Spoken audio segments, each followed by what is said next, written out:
Hello everyone, অনেক দিন হলো তোমাদের সাথে মিনি ব্লগ শেয়ার করা হয় না, তাই ভাবলাম আজকে একটা মিনি ব্লগ শেয়ার করা যাক। তো আমি get ready with me share করছি। আমার ন্যাচারাল লুকটা তোমরা দেখে নিলে। তো যেমনটা দেখতে পাচ্ছ, প্রথমে আমি আমার আইব্রোটা ফিল আপ করে নিলাম, তারপরে কনসিলার দিয়ে সেভ করে এখন আমি কনসিলারটা ভালো করে ব্লেন্ড করছি। তো সবার প্রথমে আমি আই মেকআপটা কমপ্লিট করব। তো তার জন্য একটা আইশ্যাডো প্যালেট থেকে একটা ব্রাউন কালার নিয়ে আমি ভালো করে স্মাশ করে নিচ্ছি। তো প্রথমে লুকটা আমার ঠিক এরকম হয়েছে। তারপর আমি যেহেতু নেভি ব্লু কালারের শাড়ি পরবো, তাই নেভি ব্লু কালারেরই রাখলাম আই মেকআপটা। তারপর আমি আমার পুরো ফুল ফেসে মেকআপ করব, মানে বেস বসাবো।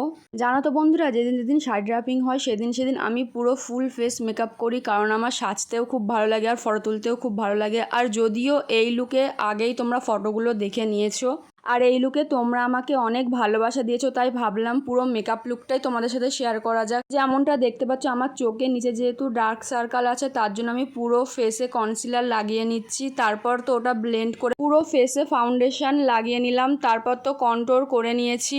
তারপর সেটাকেও ভালো করে ব্লেন্ড করে আমি পুরো ফেসে পাউডার দিয়ে পুরো মেকআপটাকে লক করে নিচ্ছি। সত্যি বলতে বন্ধুরা, আমি না আগে মেকআপ পারতাম না, কিন্তু এখন শিখে গেছি। আর এখন না আমি নিজের ওপরেই নিজে ক্রাশ খেয়ে যাই।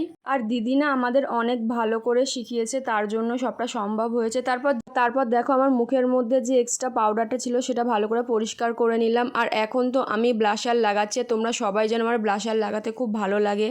তারপর আমি এখন হাইলাইটার লাগাচ্ছি। আর পরে তো দেখলাম ভিডিওটা ভালো করে ওঠেনি। যাই হোক, এটা হচ্ছে আমার ফাইনাল লুক, মানে মেকআপ করে ফাইনাল লুক। আর পুরো শাড়ি পরে এটা হচ্ছে আমার পুরো ফাইনাল লুক। তো কেমন লাগছে জানিও। যদিও তোমরা আগে অনেক ভালোবাসা দিয়েছো, তার জন্য তোমাদের অসংখ্য ধন্যবাদ জানাই। আর আজকের ব্লগটা এতটুকুই। দেখা হচ্ছে নতুন কোনো ব্লগে। টাটা।